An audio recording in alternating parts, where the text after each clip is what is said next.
Dear colleagues, we resume our work, and now we will speak again about decentralization of powers, and we will speak about the mergers of communities. And I'm pleased to invite to the microphone Mr. Oleksandr Solontay, expert of the Institute of Political Education, also Yuriy Hanushchak, Reanimation Package of Reform, and Serhiy Kudlayevko, Member of Parliament from the Petro Poroshenko's Bloc.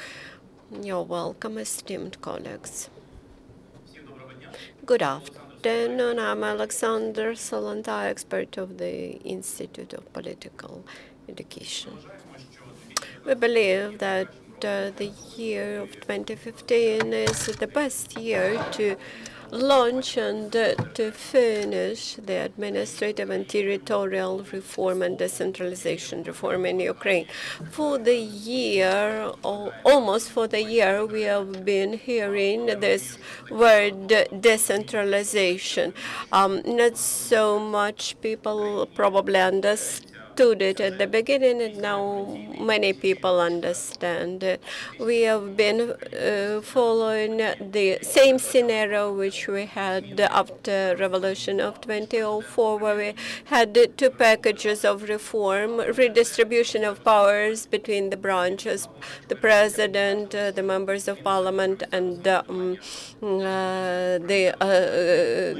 central government. And another was decentralization reform. As we have seen, there was neither decentralization nor redistribution of central authorities, and this allowed Yanukovych to get more power and reach higher centralization. We have seen Maidan events, but there is no decentralization by the moment, and we have been speaking much about decentralization without real efforts to implement it. On October 25th, 2015, we are going to have local elections, and this is the best year to start doing the reform. These new elections should be the result of the launched territorial, administrative, and decentralization reform. You may postpone constitutional reform, but you should inevitably do it. And we should also keep in mind that those local authorities which were elected at the doctored elections back in 2010, they are now coming to the end of their term in the office, and this is the best time to change local authorities. Also, under current legislation, preservation of the procedure for local communities' existence will even result in the strengthening of centralization. And actually, this may result even in more centralized public administration. Just an example from the newly passed tax code. It has changed the main source, amounts of the main source for budget revenues to the local budget. That is, local budgets have lost 40% of personal income tax, and those revenues from that tax were spent on education, primary schools and secondary schools, and thus local communities became very much dependent from subventions, while kindergartens and primary schools still remained in the responsibility of local authorities without a possibility to finance them. And I can provide a lot of examples in the row. I think one of the examples is also the youth sports schools, which remained without any funding as of the moment. This proves that we should immediately implement local decentralization system. And we may expect that this would have not only positive but also negative reaction from the voters. This suggests that the decentralization reform should be implemented immediately after elections, when there is a big social support to newly elected members of local authorities, when people are ready to accept non-popular decisions of both central and local authorities. Because further on, when the ratings of public officials will go down, people won't be able to accept changes so readily. Also, our Institute of Political Education provides training for active members of parliament and public officials, and we provide training for new public officials. And we believe that we should vote and have elections in line with the new procedure, and this will change the preparation process and training provided to future public officials. But as of today, there are no draft changes in Verkhovna Rada to the law on elections, and we cannot even start our analysis of such draft law. Actually, both the parliament and the president are wasting time and not preparing this administration decentralization reform, despite the fact this is number 2 top priority after the war.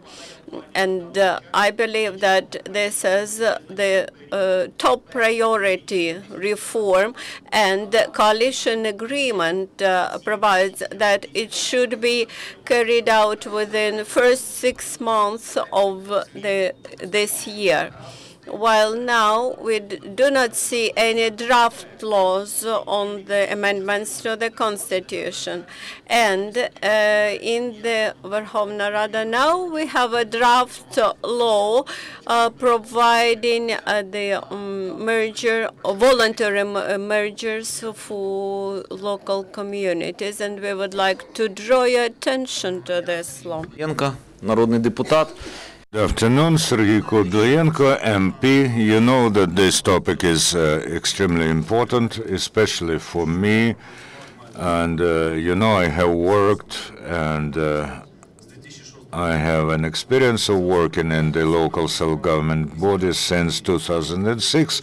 I've been working at the City Council of Vinnytsia And I know how important this problem is for mayors, for local self-government bodies. And I'd like to say that at the very first sitting of the committee that I represent today here, we have considered all the draft laws linked to decentralization. And today, this is 117 draft laws that relate directly to decentralization of power, 23 of them which are being considered now, and I'd like to dwell on 2 of them. What the colleague talked about, the voluntary merger of communities and the law on state regional policy. They both have gone through the committee, and they are now at the legal department of the apparatus of the parliament, and we are awaiting for their conclusions, including what will be done with the amendments suggested by public organizations, and then it will be tabled before the parliament. Of course, in order to transfer the authority to the bodies of local self-government, you need to change the constitution, and the administrative structure should be legalized as well. But the procedure has already started, and under the chairmanship of the chairperson of the parliament, Volodymyr Groysman, more than one sitting happened where there was an opportunity for everybody to make their suggestions for the fastest possible changes.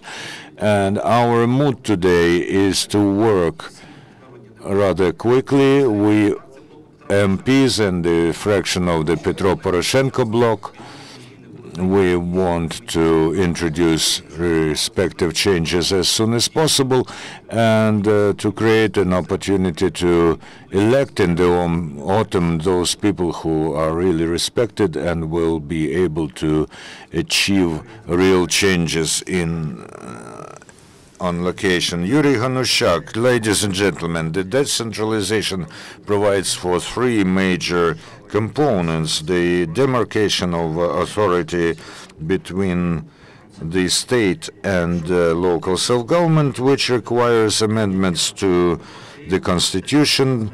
This should be also the law on Kyiv, where we have to delineate the authority of the mayor and the head of the city-state administration. This is the ripping point, which will show whether they want to decentralize or not. Then the reform of the administrative structure, the creation of basic units which will be able to fulfill authority that is being provided by the amendments, and then the mobilization of the resources to do what is needed. And the 3rd stage was done first.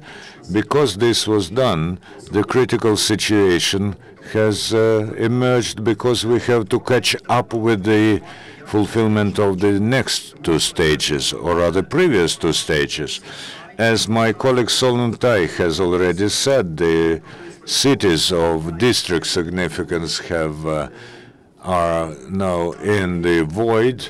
They have certain intellectual and personnel powers in order to make it to the highest league and have the authority of a district or a regional city status, but there's no resource how to make it, and this could be made only by means of merger of those cities with some other territorial divisions. That's why the Reanimation package of reforms demands to adopt draft law 4115 as the first priority. And there's article number 12 there, which is about the financial plan of communities that will be able to work, which means that only when the financial plan is adopted according to the methodology provided by the Cabinet of Ministers. Only when they do merge according to this plan, then the merger receives the authority of the city of regional significance, and they get corresponding potential and authority. First-grade medicine, kindergartens, sports schools, and all this. This is possible, but this article, very regrettably, was blocked while it was considered in the committee, was blocked by representatives of one small but very proud faction. This is the same that happened last autumn when one of the articles was blocked, and we lost 4 months that could be used for preparatory work. These things, this article should be adopted without any changes or amendments, because those who want to block this reform suggest several options. And the first option is to cancel this article at all. Second is to slow down the adoption of the law as much as possible. And third, to really spoil this article with amendments that make the reform null and void. We insist that this should be done as quickly as possible, because there's still a credit of trust, and we have to fulfill all the preparatory work within 3 months, because the constitutional reform starts as well.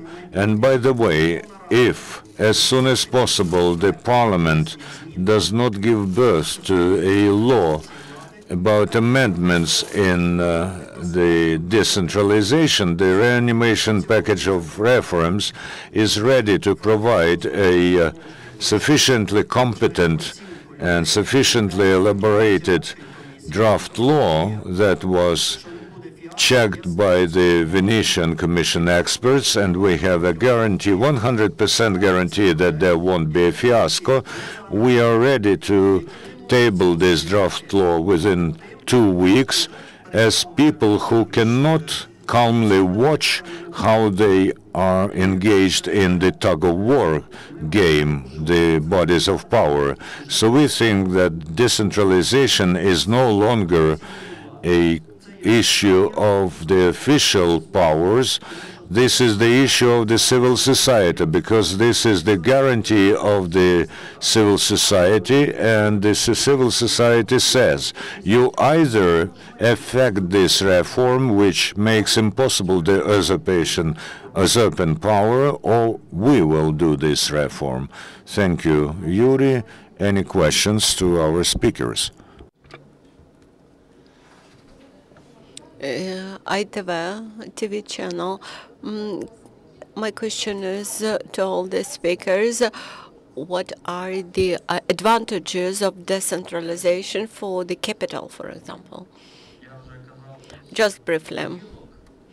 Very briefly, on Monday, when we had a meeting with Mr. Grossman and with Tymoshenko, you can turn back the fiscal decentralization process, and despite the, especially including the fact that Kiev City has received 8 billion, and out of that 8 billion, 2 billions were just a present to the city of Kiev. In line with the honest rules, the city of Kiev had to receive the same level of income per capita as the best oblast city and the best region of the country, but Kiev City managed to get additional revenues from the corporate income tax, and this is a huge threat that this will saturate many incomes from the regions. But But in line with the new process, Kiev is getting a sufficient amount of funds. And each time when you hear that Kiev received 40% of personal income tax, while others received 60% of income tax, but Kiev do not pay, is not deprived from the corporate income tax, which is much bigger. Then the oblast cities will get surplus funds against the total amount of funding that they gained in the past. And also towns of the district level, they will get bigger budgets than in the past. And now when the budgets are smaller, but at the same time their tax obligations are also decreased, and actually their own income used to be bigger than the local expenses, and now actually they will get part of that surplus revenues.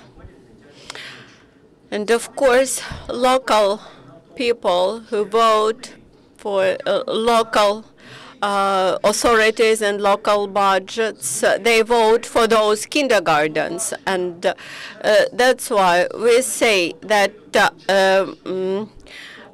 local communities should get more authority, more responsibility via those mergers, which we propagate here.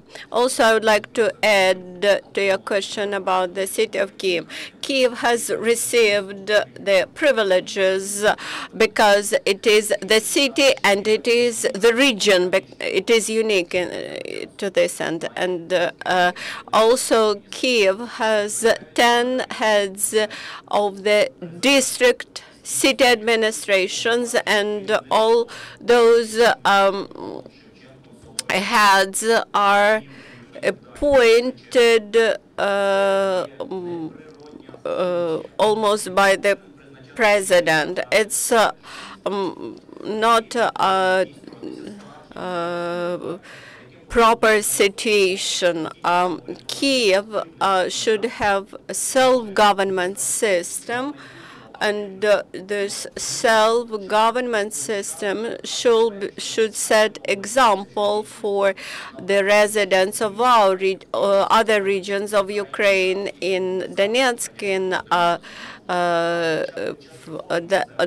other cities, in Lviv, etc. Despite this fact, the entire authority was the entire power was concentrated with the district city administrations, and the Kiev city administration represented the president, and self-governance functions which were surrendered by actually local community.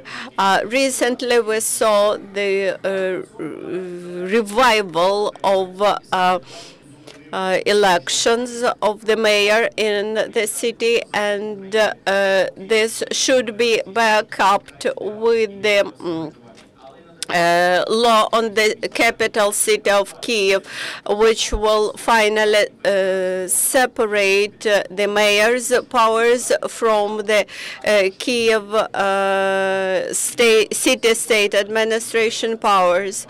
And also Kiev should elect heads of the district councils, and This should be subject of discussion for Kievans, not for the state powers.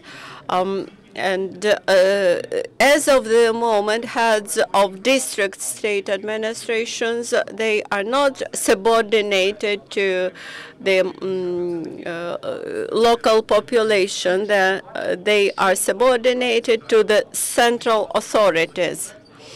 And looking how this draft law is entering the parliament and how it will pass the parliament, we will understand the real intentions of the central authorities. In Kiev, it is not possible to reform these district administrations and Kiev city state administration based on the amendments to the constitution. A couple of words about the fact that it is today that the committee considered the issues that prove that reform is necessary in Kiev. There are several draft laws on the creation of district councils, several options how the public views the issue of canceling state administrations in Kiev, and how this could be considered first in the committee and then in the parliament. Also about the 12th article, my personal position is I did not vote in the committee, but I do agree that it should be supported by every MP and should be adopted without any changes or amendments in the way that it was tabled. The question to Mr. Kudlayevko. Over almost a year, the coalition and the MPs are talking about decentralization, and Mr. Groisman is talking about this, and your party is talking about this. But this is just words. When and why the Ukraine's citizens will feel the real impact of decentralization, not just words. I'd like to tell you that today, again, there's a specific concrete work but we have to stick to the procedure. And the procedure is like this. The two draft laws that my colleagues mentioned will be tabled to the parliament very soon, maybe next week, and they will give us an opportunity to feel real changes as far as decentralization is concerned. As far as the budget is concerned, the regional significance cities already feel it because they are able to control and realize their own financial expenditure. You don't have to agree this with Kiev. So now we have already specific steps, but the procedure of passing the law through the parliament has to be adhered to.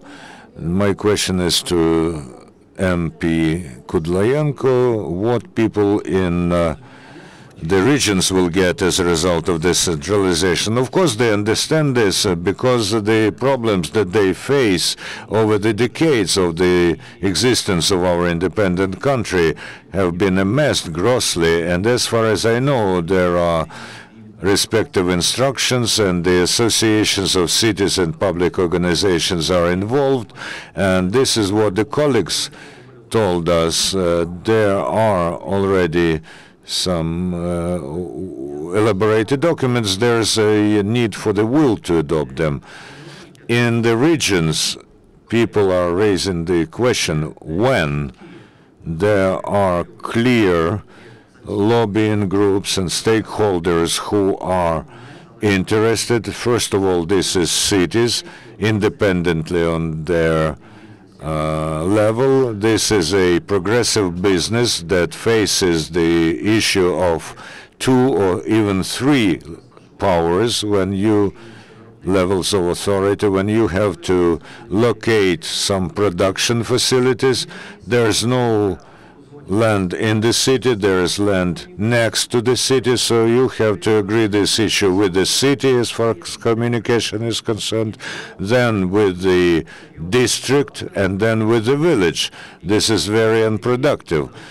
And there are stakeholders who offer the great resistance village bureaucracy, because village councils, especially those who are responsible for small villages, are a brake on this reform. I would say 99% I haven't seen a single problem that's been solved by the village council.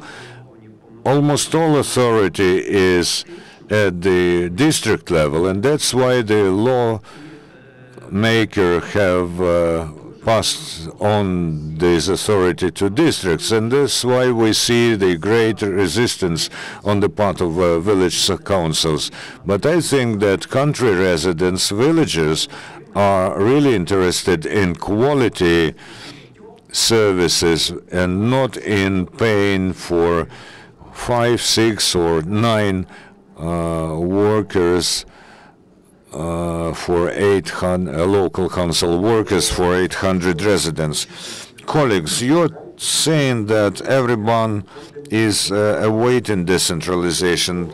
Mrs. Irina Bekeshkina is here, and the Democratic Initiatives Foundation has conducted a survey prior to the new year, and they found out that very few people are viewing decentralization as their priority. Now you can tell us in front of the cameras how you can use decentralization. The normal effect will be here within 5 years, not earlier, and fiscal very soon. Well, you know, this is not a very precise interpretation. We were asking about the main reforms on the list of priorities of people, and it is understood that people have voted in favor of those reforms that pertain to the economic situation. The other thing is when we're conducting a survey called National Dialogue, and there was a question about what people consider important for the unification and reconciliation in Ukraine. And there, apart from Галичина, decentralization was on the top priority list of people.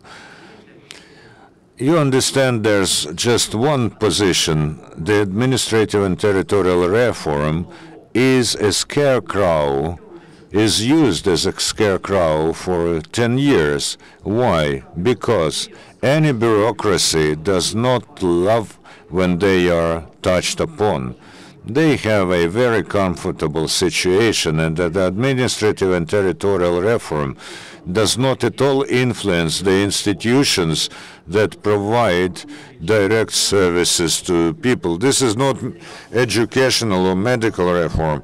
This is the reshuffle of bureaucratic apparatus, putting people in other chairs. And it is understandable that the elite of the country is not interested because they understand what state management is.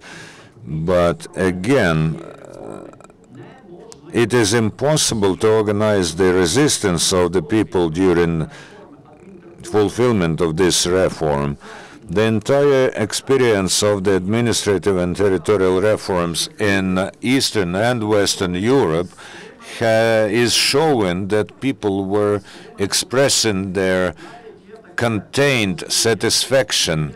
There's an understanding that the Prime Minister of Poland, I think, at one moment when people were against the merger of voivodstvo, said, I want to see a huge rally of people here who will be with the placards, we want our voivodstvo head to retain their position forever, because out of 49 voivodstvo, they made 19, and there was a resistance of these bureaucratic elites.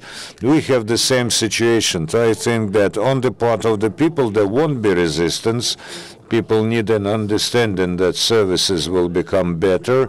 Of course, this won't happen in a day, because there's, a triangle of interaction: civil society, resources and authority, and responsibility. This triangle is just being formed. Resources are starting to come in, but there are no resources, authority, and responsibility to make a circle and to get a respective reaction from the society. So we need that elite who are near in the country explain this. About that bread and butter which you mentioned.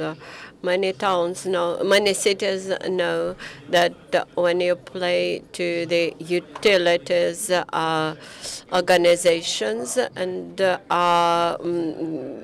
actually you pay for the wages of those bureaucrats who work there, not for utilities. And this is the same situation which exists in the villages. Those taxes and money which are paid in a village, they are not sufficient to pay the wage and for the building of the village council. That's why many heads of village councils say, let us unite for village communities and have one head of this merged council, and the rest of money will be spent on infrastructural projects, on repair of roads, on improvement of facilities in the village, etc. If we won't implement the this reform in nearest future, then small villages, district cities their population is bigger than the population of regional cities, and thus those majority of people living in those small villages and small towns, they will receive much worse quality services than those people living in rayon or district cities. This actually, again, will the manifestation of the usurpation of power. People should be able to resolve their issues and problems in the places where they live. And thus, we try to preserve that lack of responsibility for people and impose market principles on the local authorities. That is, speaking about economic changes, we should think about domestic resources to implement these changes. We should look for local growth points and should be able to stimulate the growth points. While now trying to implement reform this way, as we are doing, we will simply kill the reforms. We should not rely upon external borrowings and credits. Thank you. Thank